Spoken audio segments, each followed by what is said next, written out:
Good evening, everyone. My name is Coach Devin Buchanan, and welcome to Youth Uncut, a show that gives our youth a voice and provides them an opportunity to discuss the things that mean most to them.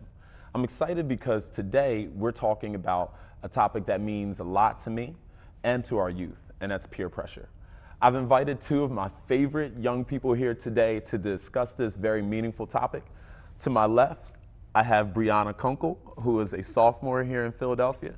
And to her left, we have Ian Lynch, who is a senior here in Philadelphia.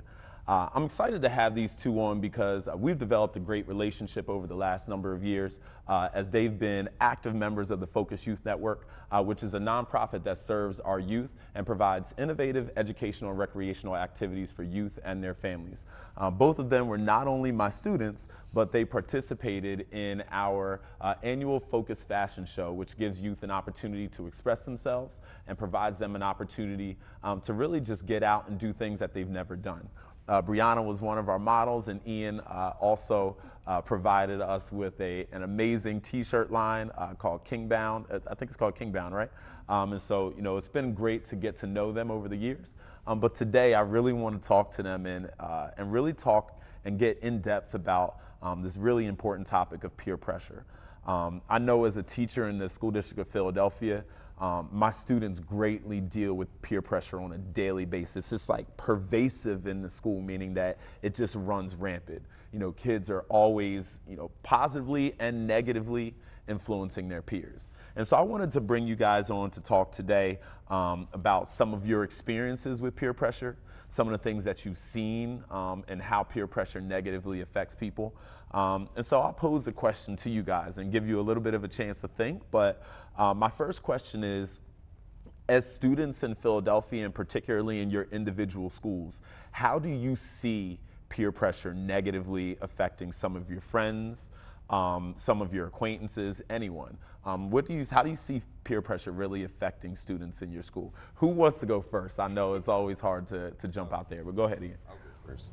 So first I'd like to begin. I think peer pressure negatively affects, you know, our younger generation, mostly through the media, because you'll see on social media, like what rappers are doing and what basketball players are doing. But more so, let's talk more so on rappers, because rappers, they have this persona of like gangsters and violence, and with that comes, you know, drugs, illegal routes to get money. And, you know, people want to be like that. For some reason, they think it's cool. They want to, you know, be seen by people, like they want to be looked up to the same way that they look up to the rappers. And personally, I don't understand that because I want to do it the right way. But Yeah. But yeah, media is the main way that peer pressure is happening nowadays. That's crazy that you talked about that. I want to get to Brianna because, you know, a lot of kids, the first thing they do when they wake up in the morning, and adults too, but the first thing they do when they wake up in the morning is scroll that phone, and you got to be really careful about what you're feeding into your brain. So that's a good part. Brianna, what do you think?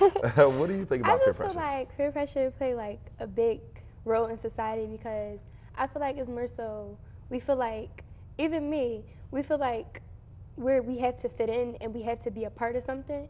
And I feel like most of us are peer pressured into that, like wanting to be a part of something. Yeah. And it's not like, sometimes we don't know that we're like being peer pressured, but we do certain things to like follow after people and do what our friends and different people want us to do without even knowing that we're actually doing it. That's true. And you said something that triggered me, and a thought is that a lot of times young people don't even recognize that it is peer pressure. You know, you might think, well, I have a friend that I spend a lot of time with, and this person has some of the same interests that I have. And so you just follow along with what they're doing, not knowing that they're actually influencing you, whether it be positively or negatively. And so it's interesting that you talked about that. Ian, I want to go back to this idea of rappers and what we see on a daily basis. And, you know, I have a mentor, and I remember when he first told me, he said, you have to be very conscious about what you're seeing on a daily basis. You know, a lot of us spend hours on our cell phone. You know, the first thing we do when we wake up is we check our social media. Throughout the day, we're getting notifications, we're getting dinged and pinged all over the place. And then we fall asleep to our social media. You know, we lay down in the bed and the last thing that we see is the last post or our last notification. And so in between all of that, we're consuming content. And I want to talk about, you know, how do you think kids at this age can be more aware of the negative things that they're seeing? You know, like how does a young person know that they're listening to rap and they like rap, but it's negatively affecting them? You know, how are they able to really tell those differences? All right, so I'm gonna speak from a black male perspective. Okay. A lot of the rappers that we see nowadays are, you know, black men, and they, like I said earlier, they speak of violence and they talk of different drugs, drug usage, and you know, just all of that. And someone who listens to rap music will, without like consciously knowing that they're, you know, going along with what's being, you know, said, they'll, you know, walk around acting like those rappers, or, you know, rehearsing those lyrics and re-saying them aloud to other people in mixed company. And you're putting that negative energy back out. So not only did you intake it, you learned it, and you're giving it back. Yeah. And the way to limit that and change it is to just, not saying that, like I listen to rap music myself. Absolutely. But I also like, I listen to classical music, country music, hate to say. But There's nothing wrong with it. yeah, but I feel like as long as you have a balance and you understand at the end of the day what you need to do as an individual to help others, as long as you know that you're not going down that path and that you want to help other people not go down that path, I feel like it's fine. Just, you have to have an equal balance in it though. I agree. Brianna, do you want to tackle that question? You know, this thought of how would you, or how do young people begin to recognize the negative things that they're seeing? Even though they like that rap song, even though they like that artist, how do you separate, oh, I like this, but it might not be good for me? I mean, honestly, like from a young person speaking, I just feel like we don't even take the time to think about that no more. We just like, oh, this is what's out, this is what's hot. We're gonna do it, we're gonna listen to it, we're gonna engage in it. And that's just like, I feel like that's what our mindsets are now. Like we were like, social media plays a role where it's like, okay, it's here, so why not take advantage of it? Why not use it? We don't think of like how it's actually affecting us. Yeah. Do you want to add on? That's funny you say that. So I'm gonna go back a little Flip it bit. around. Okay, go ahead. I actually have the college mentor at my school. She told me that I don't get along with young people. Like she said, more adults are attracted to me as opposed to people my age because of my outlook on life and what it is that I, like who I follow. Like if you go on my Instagram, my friends they hate going on my Instagram because all they see is like business stuff. Like they'll see my mentors like you, Mr. Neo, they'll see car manufacturers like BMW, Mercedes, and it'll be stuff that like uplifts, and then, but for me it's inspiring. So for when I go in there, it's like, okay, this is what I want to do. These are the steps to get there. Exactly. As opposed to going on Instagram and seeing like party videos, or I like basketball highlights too, but I mean, I'm not going to be a basketball player. I want to see things on a daily basis that portray what it is that I'm headed towards. Good. So. You know, I often think about, you know, and it's a shame that we bash Instagram in this way, but I think Instagram has kind of become that medium for people to see content immediately. And so when I think about Instagram, I think about young kids having access to things that they shouldn't have access to. And, you know, I think in particularly sexual content. You know, I think that's the one thing that really, you know, even though, you know, language and violence, I think that at this stage in young people's lives, the thing that they have the most access to sometimes is sexual activity. And so when you see things that are constantly reinforcing sexual activity, sexual nature, it makes it seem like it's okay, like it's acceptable. And so, you know, when we come back from our break, I want to talk about some of the things that we see on Instagram and some of the things that kids specifically deal with on a daily basis. You know, we can't be naive to know that we live in a world that's ever changing. in that we have to guard ourselves. We have to arm ourselves. You know, for me, I'm a man of faith, and so I often think about how do I couple myself with my faith and carry that around on a daily basis so that when I see that thing on Instagram, I can push it to the side. You know, when I see something that I don't necessarily think is good for me, I can push it to the side. And I think a lot of people are scared of that. You know, and I know personally, you know, both of us, like we've talked about our faith. And so is that something that you carry around with you daily to help you maneuver and navigate this difficult world? Hey, you want to go? Yeah. I know, for instance, I carry my faith. Like, my faith, it like helps me get throughout the day. Like, I could run into something and I'd be like, we're going to get through this because he's behind my back. He got me.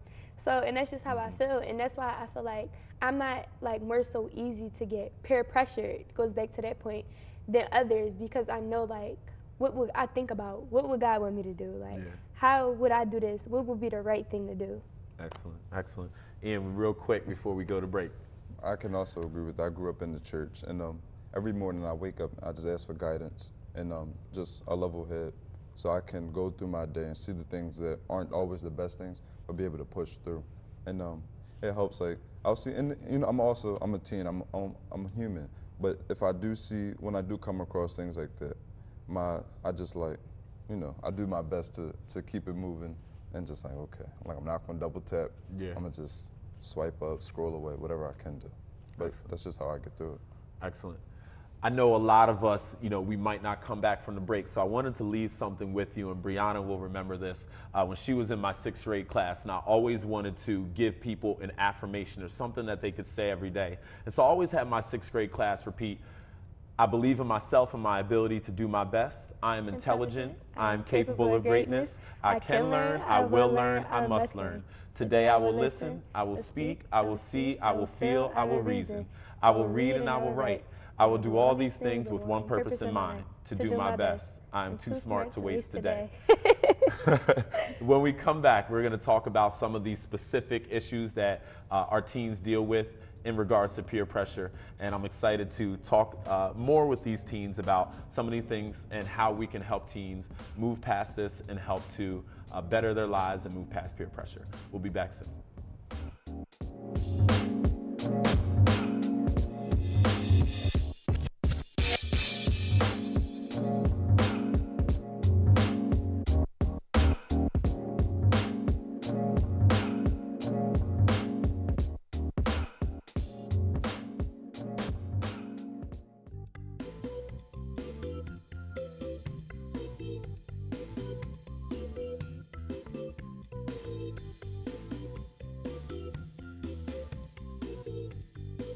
According to the Mayo Clinic, exercising has stress-busting benefits by bumping up your endorphins and improving your mood.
Exposure to blue light can mess with your sleep and memory cycle, so make sure you limit your screen time at least 2 hours before you go to bed.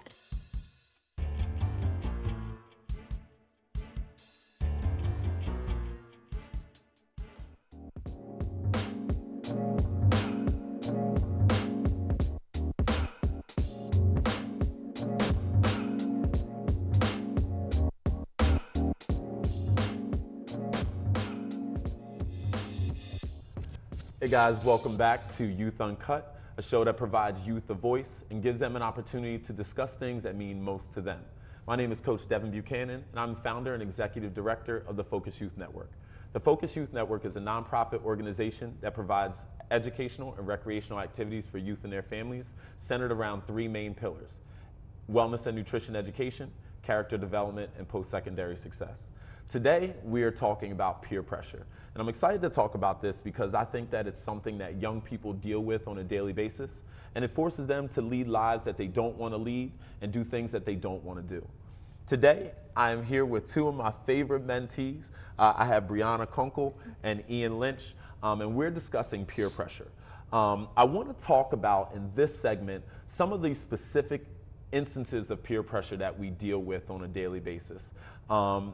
We have to be very careful about the surroundings that we place ourselves in and some of the things that innately affect us and cause us to do things that we don't want to do. I want to share a story before we really get into some of the other stories about the time where I really learned to tell the truth. And it was an instance where I was dealing with peer pressure. And I believe it was pretty much in maybe 6th grade.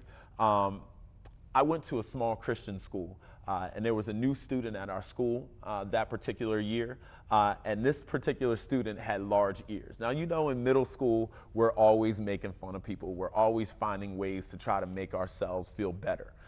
Even when we have low self-esteem, we sometimes try to build ourselves up by bringing other people down. And in this particular instance in 6th grade, I didn't have very high self-esteem. And so I was easily affected by peer pressure to the point where I often did things that I knew were wrong, but I did them anyway. And there was this young kid who came to school that year, and he had big ears. And we used to sit at the lunch table and talk about him all the time. And we would say things about him. And because I didn't want to get talked about, what do you think I did? Talked about him. I talked about him too. And I remember one day we were just going in. We were talking about him and talking about him. And I said something about his mom. I said something like, you know, your ears are so big, you could probably hear me and your mom last night, right? Said something very ignorant. And I remember thinking about how that affected me personally. And so he didn't say anything right then. We went out to recess, we had our time, and on the way back in, kids were talking about him again. And so because I didn't get the reaction that I wanted, I repeated it. So he proceeded to turn around, grab me by my shirt, and punch me in my face a number of times. And that wasn't where the story ended. After that, and after the whole instance happened, the dean called us and he asked me, and he pulled us separately, and he came to me and he said, you know, can you tell me what happened? And I said to the dean, you know, this young man, people were talking about him. I didn't say anything. He just turned around, he thought it was me and started punching me. Was that true? No. Definitely wasn't true. So when he pulled this other young man and asked him what happened, he told his side of the story, but I had already shared my side, and he ended up getting in trouble. He actually ended up getting suspended for 3 days for something that I did. So not only did I negatively affect his character by talking about him, I then lied because of the fear of not being thought of highly amongst my friends, being made a punk in front of somebody else. And I remember thinking, I didn't really want to be that person. I didn't want to be the person that would negatively affect other people's lives because I couldn't stand up for myself. And so when we talk about peer pressure, we really have to think about our values. What's important to us, and what are we really willing to stand up for? You know, I asked Brianna to really reach out to other students because it's so important that we give students an opportunity to have a voice and to really discuss the things that mean most to them. And so I had Brianna reach out and get some really heartfelt stories from some of her friends. And I wanted to just share one because I think it's telling of what's happening on a daily basis with some of our young people. And so this came through on Instagram, and the young lady wrote, "I've never been the type to go out and do things I'm not supposed to do. But back in June, I went out and was drinking with my friend. I came up with all types of excuses as to why I didn't want to do it, and my friend called me a boring bee. I was supposed to be home by 11:30, but I ended up getting home by 2, and my friend left me down on South Street. I had to spend time taking care of her because she was too drunk to take care of herself. And at the end of the night, I went home and told my grandmother what happened. She agreed that what happened was wrong and that we wouldn't hang out with her anymore. And I think that this is just really a sign of what happens on a daily basis with kids, the difficulties that they have in making correct decisions when they're faced with that decision to make. And so I want to ask you guys, like, what are some instances, have you guys ever really dealt with peer pressure and having to say no? And I know you shared an instance with me that happened just today where some of your friends were trying to get you to do something. Do you want to, maybe share that story? I'm sorry if they're watching right now. That's okay. No, yeah. So we were coming from school, after doing office hours, and they were just saying, bro, let's go to the movies and see Creed 2. And they were like, we got some girls for you. It'll be the guys. We'll just have fun. I'm like, nah, man, I can't go. I already, I gave the man my word. I have to go and follow through. I'm like, bro, you're lying. Just come with us. Like, he's gonna have other people. It's gonna be fine. I'm like, no, I can't go. And they're like, bro, come on, bro. Just come on. I got a girl. Show me the girl. And I was like, yeah, not doing that. And because I just felt like if the girl's never met me and she's just making herself that readily available to me, then that's just number one sign to not go and follow through. And then 2 is just, you can't force me to do something I don't want to do and that I shouldn't do. Exactly. So, and I already saw the movie, so I was like, I'll spoil it for you. The one thing that I heard you say there was being a man of your word, though. Like, we had discussed a plan that we had, and there's always going to be other things that come up. There's always going to be other things that come up in your life. But are you willing to maintain your integrity? Are you willing to be who you really want to be, even when that pressure comes? And I want to, talk to you. Are there times where you may be pressured or where you've had to deal with peer pressure? Okay, so I have a lot. Oh, but okay. This is like the most recent one. Okay, so, Skylar's goody two shoes, my last year. So I get to high school, I'm exposed to something big. It's my first year. So get to high school. I never cut class before, ever. So I had these friends, they're like, we're just going to cut. This is the only day we're going to cut the class. But the thing about it is I cut the class and then I became accustomed to cutting that class. So it's like, okay, I had my report card come back. I have all these cuts on my report card, and it's just like, oh my God, like if I would have never befriended these group of friends that I'm not even friends with no more and did things with them, my grades probably would have been higher. I probably would have knew more things. And I just probably wouldn't have had as many cuts as I did. Exactly.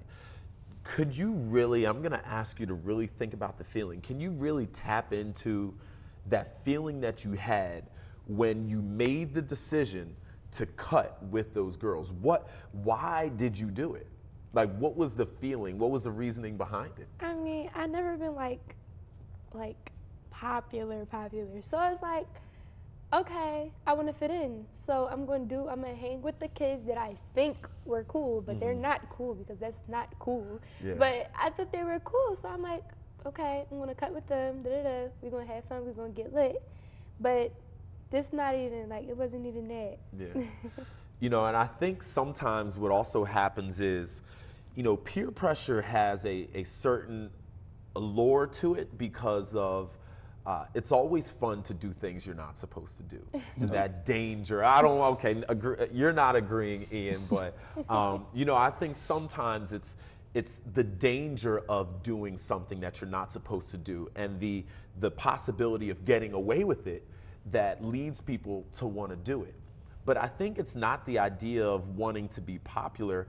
I think it's the feeling that you get from being popular. It's almost like getting a bunch of likes on social media and that release of dopamine in your body that says, you know what, I'm popular, I'm lit, people like me. And next thing you know, you're doing things that you don't want to do. It's so funny because I see it on a daily basis, and I think at a young age, some of the things that we're led to do have very small consequences. But as you get older, those consequences get bigger and bigger, Right. and they carry more weight. You know, one thing my father used to always say to me is, decisions have consequences, and those consequences might not come right then. They may come down the road, but every decision you make has a consequence. And so I often tell people, before you engage in something, before you do anything, think about what may happen later. You know, I always think about, and I mentioned this before, and it's kind of a taboo subject when you talk about with young people, but sexual activity. You know, a lot of us want that feeling of being loved by someone else. And I think a lot of times we try to express that, especially at a young age when you don't know how else to express it. You express it through sexual activity. And at this age, we're so affected by our feelings that those feelings come out later. Those feelings that you have now have consequences later. And so, you know, I spent some time today with some of my students, even 6th grade students, just talking to them and helping them to recognize their feelings, helping them to recognize why they do certain things, helping them to think about what will the consequences be once you do this. You might feel good about it now, and it might feel great now, but did you think about it later? You know, and so that's one thing that I always encourage you guys to think about. Do you have any, let's say 15 seconds, anything that you want to share with young people and how to deal with peer pressure? All right. One of you can go. We gotta finish up. I don't like to do the wrong thing, not because I'm boring, because I like to have fun, but because I have respect for my parents. Like when I was younger, when I would get in trouble, I would like cry, but not because I was scared of getting in trouble or scared of what was going to happen with my parents. So like nowadays, I have that respect for them, and they, you know, I have their trust to do the right thing. So it's like, I'm not gonna, why take that away? Because then I lose supporters in the long run. Good. You know, one thing that I heard him say is that I think it starts with self-respect. Respect for yourself and respect for others, and understanding that you have worth, that you were created with a purpose, and that you're fearfully and wonderfully made. I'm gonna leave you guys with this. When you feel like peer pressure is biting you in the butt, I want you to bet on yourself. Believe in yourself when no one else will. Encourage yourself, and always take time to make the best decision. This is Coach Cannon, and this is Youth Uncut. I'll talk to you soon.